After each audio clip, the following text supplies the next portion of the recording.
Today I'm going to show you how to add tags to contacts in Mailchimp.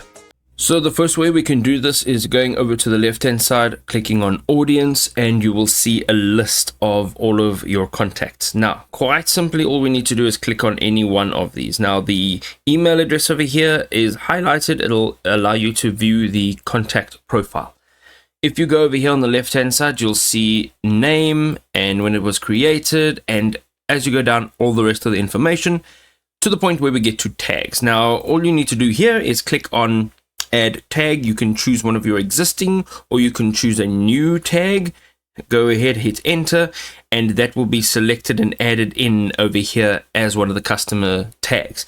Now, there is another way of doing this. If you click on manage tags, it'll take you over to a new tab over here in your window, and there are two ways of doing this. You can now obviously see that these are our tags. You can select and then delete in bulk.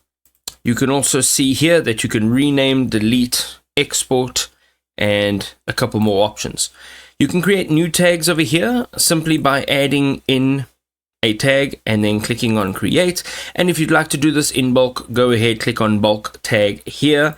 You can type in what it is that you'd like to add in as tags, and then you can choose how to submit your contacts emails, either upload the email addresses or paste the email addresses.